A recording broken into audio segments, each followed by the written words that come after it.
ഒരു വെടിക്ക് രണ്ട് പക്ഷി എന്നൊക്കെ നമ്മൾ കേട്ടിട്ടുണ്ടല്ലോ. അതുപോലെ നമ്മുടെ വിശപ്പും മാറും, ദാഹവും മാറും. ഒരു സമയത്ത് ട്രെൻഡിങ് ആയിരുന്നു ഈ ഒരു റെസിപ്പി. അപ്പോൾ നമുക്കതൊന്ന് തയ്യാറാക്കി നോക്കിയാലോ. അപ്പോൾ ഞാനിവിടെ തയ്യാറാക്കാൻ പോകുന്ന അവൽ മിൽക്കാണ്. അപ്പോൾ അതിന് ഞാനിവിടെ മട്ട അവലാണ് എടുത്തിരിക്കുന്നത്. ഒരു ചട്ടിയിലേക്ക് അതിട്ടൊന്ന് ചൂടാക്കി വറുത്തെടുക്കുക. ഒരു ലേശം നെയ്യോട് ഒഴിച്ചു കൊടുക്കുന്നുണ്ട്. നമ്മൾ കയ്യിലൊന്ന് പൊടിക്കുമ്പോൾ അതൊന്ന് പൊടിഞ്ഞു വരുന്നതാണ് അതിൻ്റെ പരുവം എന്ന് പറയുന്നത്. അപ്പോൾ അതൊന്ന് വറുത്തെടുക്കുക. അത് 2 മിനിറ്റ് മതി, പെട്ടെന്ന് തന്നെ വറുത്ത് കിട്ടും. അതിനുശേഷം നമുക്ക് പഴം ഒന്ന് ഉടച്ചെടുക്കണം. അതിനായിട്ട് ഞാൻ മിക്സിയുടെ ജാറിലേക്ക് 2 പഴം എടുത്ത് അരിഞ്ഞ് ലേശം ഒരു സ്പൂൺ പഞ്ചസാര ഇട്ടൊന്ന് അരച്ചെടുക്കുന്നുണ്ട്. അതല്ല ഫോർക്ക് ഉപയോഗിച്ച് ഉടച്ചെടുക്കുന്നെങ്കിൽ അങ്ങനെ എടുക്കാം. നമുക്ക് പഴം പാളാംകുടം പഴമോ അല്ലെങ്കിൽ റോബസ്റ്റ പഴം എടുക്കാവുന്നതാണ്. അതിനുശേഷം ഞാനൊരു ഗ്ലാസ് എടുക്കുന്നുണ്ട്. അതിലേക്ക് നമ്മൾ ഈ ഉടച്ച് വെച്ചിരിക്കുന്ന പഴം ഇട്ട് കൊടുക്കുക.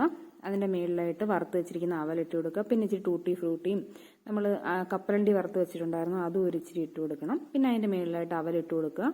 പിന്നെ നമ്മൾ ഒരു ലേശം പാലും കൂടെ ഒഴിച്ചു കൊടുക്കണം. പിന്നെ അതിൻ്റെ മുകളിൽ ഒരു ഇച്ചിരി ടൂട്ടി ഫ്രൂട്ടിയും ഒരു ഇച്ചിരി കപ്പലണ്ടിയും ഞാനിവിടെ ഇച്ചിരി ഐസ്ക്രീം ചേർത്ത് കൊടുക്കുന്നുണ്ട്. ബൂസ്റ്റ് ഉണ്ടെങ്കിൽ അതും കൂടെ ഇച്ചിരി ഇട്ട് കൊടുക്കാവുന്നതാണ്. അപ്പോൾ നല്ല സൂപ്പറായിട്ടുള്ള അവൽ മിൽക്കാണ്. എല്ലാവരും ഒന്ന് തയ്യാറാക്കി നോക്കുക. നല്ല സൂപ്പർ ആൻഡ് ടേസ്റ്റിയാണ്.